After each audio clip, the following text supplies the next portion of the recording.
맑은 영혼의 산책길 위에서 이번 주간 또 새로이 띄워드리는 숨결이 되는 양식에 함께 해주시는 애청자 여러분들께 감사의 말씀 드립니다. 오늘은 2020년 7월 27일 연중제 17주간 월요일입니다. 오늘 주님의 말씀을 가슴에 새기고 이번 한 주간 관통하는 말씀들의 주제를 다시금 마음에 엮어보면서 주님께서 우리에게 드러내 보여주시는 값진 복음의 가르침과 그 말씀들에 마음을 열어 순종하고 듣는 마음으로 구해야 할 참다한 지혜와 분별의 은총이 더해지도록 기도하는 지향도 함께 하게 되었습니다. 코로나 사태를 비롯해서 각계의 연구도 활발하게 진행되고 또 각자의 삶의 자리에서의 충실을 요구하는 이 시대에 수많은 감정적인 사고에 사로잡혀서 혹은 자신의 책임을 소홀히 하는 일 없이 서로가 사랑의 몫을 함께 인내하며 견뎌내고 더 깊은 회복과 치유 그리고 우리가 만들어가야 할 아름다운 세상에 좋은 영향을 미칠 수 있는 성숙한 과정이 될 수 있도록 함께 마음 모았으면 합니다. 오늘은 그런 마음들을 가슴에 품으면서 우리가 삶에서 어떤 가치와 시각을 쌓아가기까지 얼마나 많은 시간과 노력이 필요한가 하는 것에 대해서 마음을 모으게 되고 이처럼 중요한 삶의 가치를 마음속에 새기려 할 때 도전이 되는 질문이 무엇일까 하는 것에 초점을 두고 묵상에 이르게 되었습니다. 가장 큰 도전이 되고 때로는 회의를 품게 하는 질문들이 있을 텐데요. 바로 이러한 것이 아닐까요?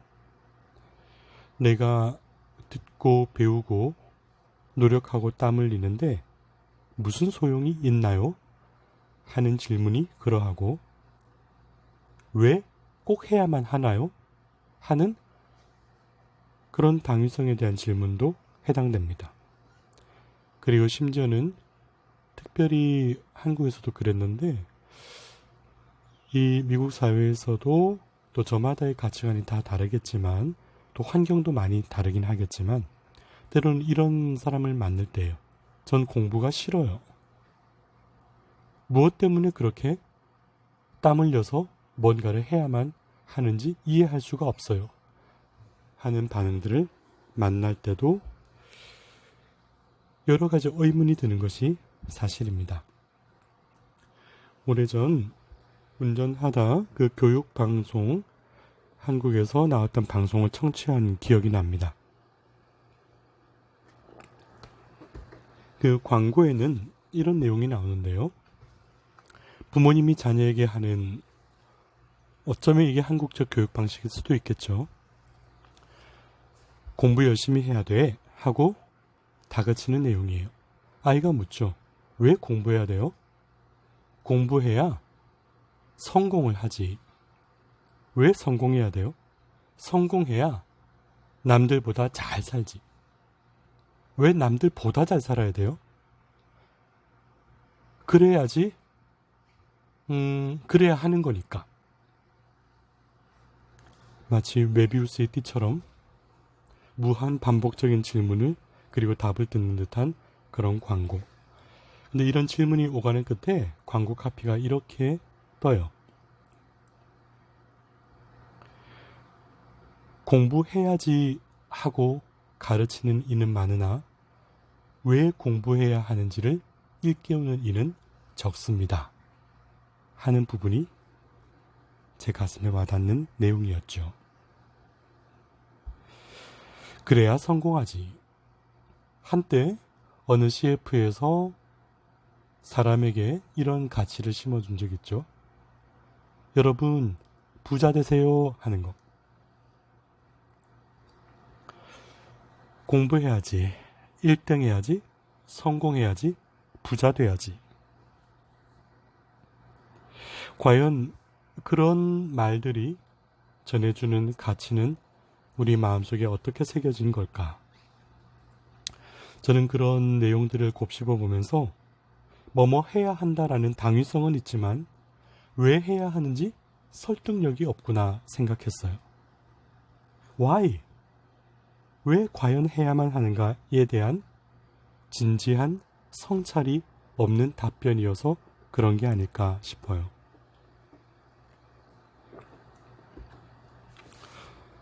저도 같은 질문을 저 자신에게 던져보았죠.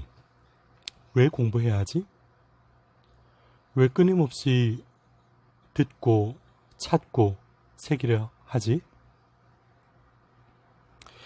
오늘 이렇게 정리해보고 싶은데 혹시 자녀들을 두신 부모님도 혹은 내 인생에 대해서 질문을 가지는 누군가에게 전해주고자 하는 분도 계시면 오늘 함께 나눌 묵상에 마음을 열고 한번 정리해 보시면 어떨까 하는 생각도 감히 아뢰고 싶네요. 저는 이렇게 말씀드리려고요. 우리 삶이라는 것 자체가 숨이 저어가기까지 끊임없는 공부의 연속이구나. 상투적인 말처럼 들리나요? 그러면 저는 왜 공부해야 하는가를 이렇게 정리를 해보고 싶었고 오늘 기도 속에 이렇게 몇 가지로 좀 추려보았습니다. 첫 번째, 우리가 들음이 없이 귀 기울임이 없이는 텅 빈 영혼의 빈 곳, 곧 영적 정서적 공허를 달랠 길이 없다. 그러므로 빈곤한 마음에 새로운 알을 더해가는 것은 나의 폭을 확대하는 거죠. 세상을 볼 수 있는 눈이 더 넓어지고 깊어질 수 있는 성장을 가져온다는 것이 바로 첫 번째 의미가 아닐까 생각이 듭니다. 두 번째는 공부에 있어서 불필요한 과목은 없다라는 거예요. 학생들이 많이 던지는 질문 중에 그런 게 있었어요. 제가 외국 나갈 것도 아닌데 영어 공부를 왜 해야 돼요? 제가 나중에 학자가 될 것도 아닌데 수학의 그 어렵다는 미분적분을 왜 해야 되죠? 정말 세상에 나가면 더하기 빼기 곱하기만 해도 되는데요. 아, 빠졌네요. 나누기도 있고요. 그런데 우리가 삶에서 배워왔던 그 모든 과목들을 생각해 보면 불필요한 게 없는 거예요. 저마다가 배움이란 걸 없다는 걸 가정해 보면 내가 어떤 재능을 가진 사람인지를 어떻게 알 수 있을까요? 듣고 새로운 것을 만날 때, 내 마음이 움직이는 길을 찾아갈 때, 실제적으로 접하면서 발견하는 자신의 재능을 보게 되고 의미도 부여하게 될 수 있단 말이죠. 그러므로 두 번째는 세상에 불필요한 과목은 없다. 바로 공부하고 배우고 듣는 것은 자기 알지 못했던 스스로를 더 깊이 찾아가는 과정이다 라고 말이죠. 세 번째, 우리가 살아가면서 어느 단편적인 한 부분만으로는 세상을 헤쳐나갈 수 없다라는 것을 우리 경험적으로 많이 알게 되지요. 조금 어렵게 표현하면 종합적인 사고와 인식의 틀을 연습을 해야 된다. 우리 대학교 이제 입시를 치는 과목도 옛날 제가 학교 다닐 때랑 많이 바뀌었죠. 그 당시에는 달달 외워서 적용하되 응용하는 폭이 적었던 반면 지금은 어느 한 과목만 열심히 한다고 해서 좋은 성적을 받기 어려운 세상이죠. 어느 한 분야를 통해서 다른 분야와 접목을 해서 어떻게 이거를 이런 눈으로 바라보지 하는 것을 가르쳐야 된단 말이에요. 단편적인 인생은 없기 때문에 우리가 어떤 부분을 맞닥뜨린다 하더라도 때로는 총체적으로 그 사람을 이해하는 과정도 또 사건을 해결할 수 있는 능력도 필요하구나라는 것을 자주 체험하게 되기 때문입니다. 그러므로 이러한 것은 성장과 성숙의 필수 조건이 되는구나 하는 거예요. 그리고 네 번째는 배움과 도전의 과정 자체가 소중하기 때문에 때로는 의지가 필요하잖아요. 공무원 시험 하나를 봐도 얼마나 어려운가요? 미국의 SAT나 그런 수학 능력을 검증하는 것에 대해서 자신을 보여주기 위해서도 얼마나 많은 노력이 필요한가요? 그런데 그런 것을 도달하기까지 숱한 좌절과 실패가 있단 말이에요. 그러나 그 안에서 다시 의지를 다지고 이겨내는 과정 자체가 나의 모습을 더 성장하고 확대하게 하고 그리고 견고하게 만들어주고 한번 극복해보면 다시금 다질 수 있는 의지가 지속될 수 있는 힘도 얻게 한단 말이죠. 곧 스스로의 싸움을 할 수 있는 법을 배우게 된다. 이렇게 정리해 볼 수 있지 않을까 해요. 다시금 좀 요약해 본다면 삶이라는 끊임없는 공부 가운데 첫 번째, 나의 들음과 배움을 통해 시선의 확대와 성장을 가져오고 두 번째, 새로이 배우는 과정을 통해 스스로에게 주어진 모습을 발견하게 되고 세 번째, 삶을 바라보는 종합적인 총체적인 분별의 지혜를 얻게 된다는 것. 네 번째, 이 배움과 도전의 과정 자체를 통해 내가 성장하고 단단해지는 스스로의 싸움을 인생에서 배워가는 놓칠 수 없는 시간이라는 것. 그러므로 저는 숨이 다할 때까지 변화와 성장을 추구해야 하는 것이 바로 우리의 삶이었으면 좋겠다. 외람되나 이렇게 당부드리고 싶어요. 왜냐하면 삶은 혼자 사는 몫이 아니잖아요. 우리가 지금 코로나 사태 때문에 되도록 거리를 유지하고 삶의 자리를 보존하는 지혜도 필요하지만 이것이 삶의 목적을 이야기하는 것은 아니란 말이죠. 결국 삶이라는 것은 내가 만나는 이들에게 함께 어우러져 살아가는 삶에 있어서 영향력을 줄 수밖에 없는 우리 인간 관계란 말이죠. 그러면 이때 주어진 일만 하고 학습이나 배움에 열림이 없는 삶은 내 숨결이 닿을 때까지 그냥 주어진 문제를 해결하는 삶으로 그칠 뿐이죠. 그러면 저는 이렇게 말씀드리고 싶어요. 내 삶의 의미를 문제 해결 중심이 아니라 왜, 어떻게 이 길을 걸어가야 하나 하는 가치 중심으로 전환하면 좋겠다. 우리의 인생은 그저 잘하는 것만이 아니라 나의 성장을 통해 서로가 깃들이게 할 수 있는 그런 삶이어야 하지 않을까요? 오늘 마태복음 13장 32절에 겨자씨는 어떤 씨앗보다 작지만 자라면 어떤 풀보다도 커져 나무가 되고 하늘의 새들이 와서 그 가지에 깃들인다 했지요. 어느 분은 이렇게도 생각하실 거예요. 저는 그저 가정주부이고 평범한 아이의 엄마이고 이렇게 살아가는 삶인데 제가 그렇게 큰 삶을 지향할 수 있을까요? 라고 물으실지도 몰라요. 그럼 저는 이렇게 반문하고 싶어요. 세상에 작은 삶이란 어디 있나요?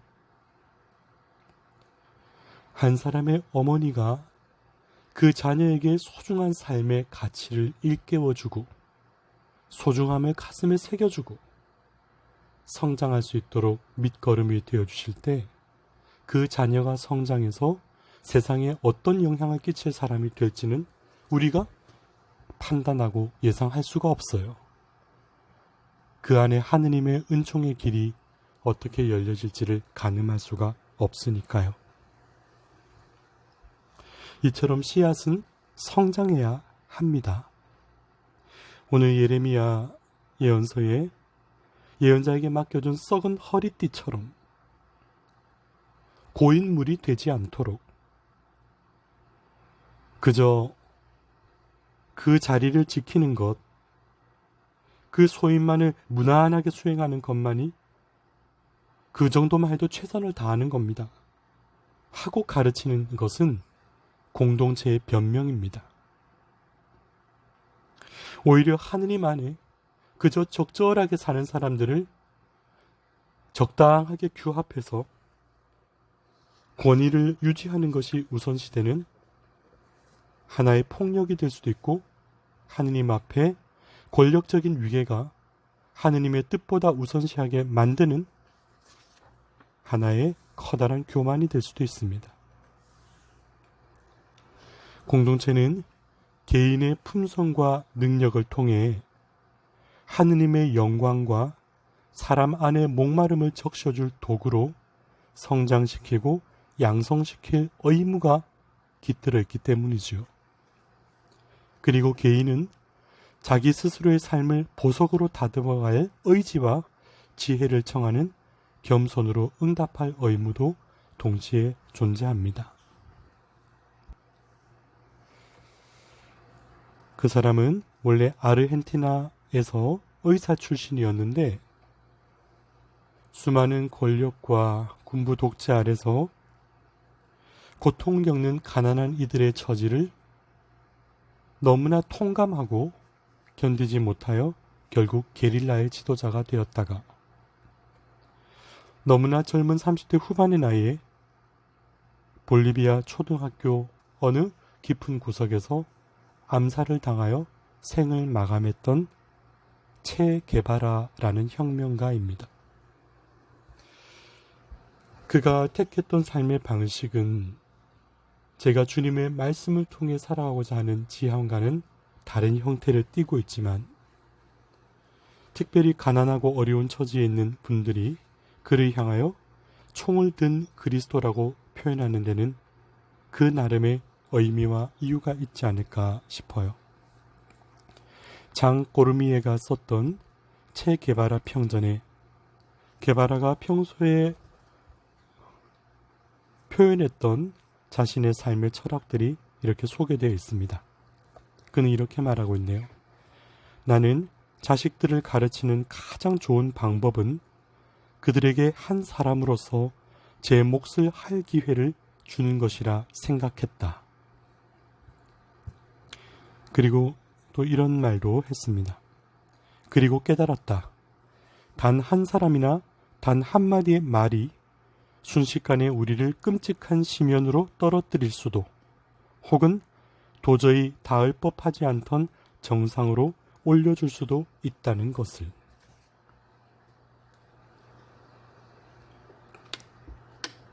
단 한마디의 말이나 단 한 사람이 세상에 미치는 영향력도 얼마나 큰 것인가 하는 것에 대한 성찰을 드러내 보여주는 대목입니다. 이 말들을 마음에 비추어 보면서 어떤 인생을 살 것인가 하는 결단이 우리에게는 늘 필요한 그리고 중요한 의미를 던져줄 것이다 말씀드리고 싶어요. 어떤 인생이 있을까요? 심지어는 끔찍한 심연으로 누군가를 떨어뜨리게 할 만큼 상처를 세상에 남기는 삶이 될 수도 있고,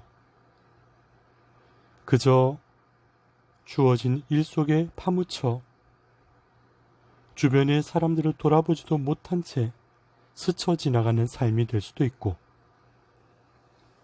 나 한 사람의 모습이 내가 사랑하는 사람과 내가 디디고 있는 작아 보이는 세계도 절대 작지 않아요. 내 가정과 내 인간관계, 이 모두를 포함한 세상을 고양시켜 아름다운 변화를 일으키는 유목적적인, 곧 목적이 있는 삶, 의미 있는 삶이 될 수도 있지 않을까.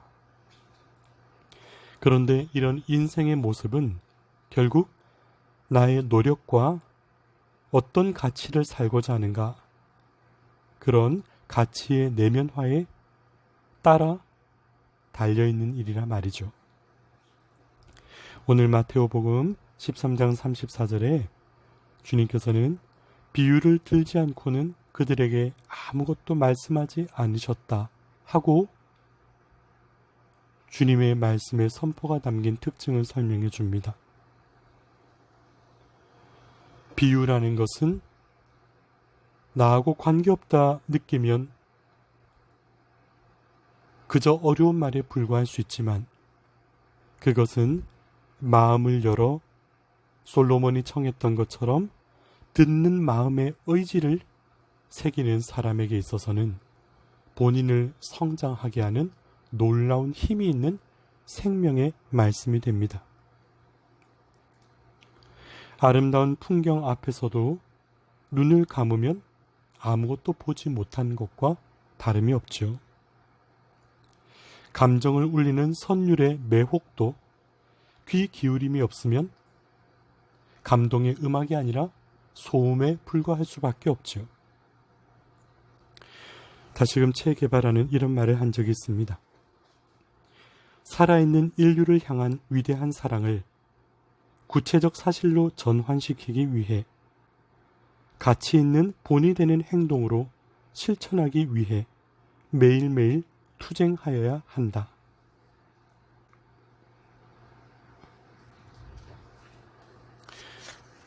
오늘 주님 말씀 예레미야서 13장 11절에 이 띠가 사람의 허리에 붙어 있듯이 내가 온 이스라엘 집안과 온 유다 집안을 나에게 붙어 있게 한 것은 그들이 내 백성이 되어 명성과 칭송을 얻게 하려고 한 것이다 하고 말씀하셨지요. 주님과 떨어진 채 저 세상 한 구석 유프라테스 강가 깊은 곳에 그저 묵혀서 썩어지는 띠로 사라질 것이 아니라 허리춤에 차듯 주님의 말씀과 지혜를 목말라 하며 그 마음으로 충만해진 삶은 결국 내가 주님의 복된 자녀임을 드러내고 우리가 그리 길지 않은 삶의 여정을 살다가 주님 품에 돌아갈지라도 남겨준 삶의 소중한 울림이 누군가의 영혼이 깃들이게끔 하는 그처럼 성장한 겨자나무처럼 하느님 나라의 한 몫을 살아갈 수 있다면 얼마나 아름답고 복된 소명에 응답하는 것이 될까요?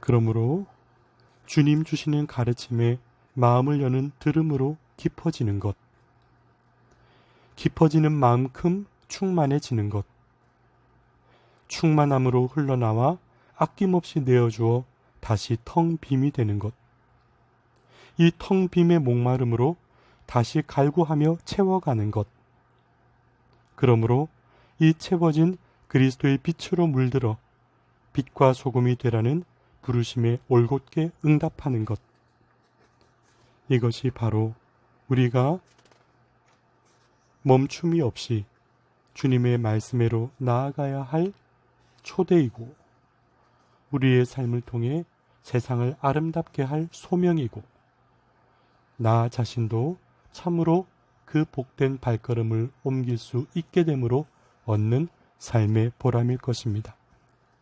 오늘 맑은 영혼의 산책 채널에서 띄워드리는 숨결이 되는 양식, 보잘것없는 사제의 묵상이지만 마음에서 마음으로 전해지는 소소한 이 영적인 메시지들이 주님을 향한 사랑을 북돋우고 여러분 삶의 자존감과 의미를 깊게 다져가는 사랑의 편지가 되기를 소망하는 마음 담아 기쁨으로 전해드립니다.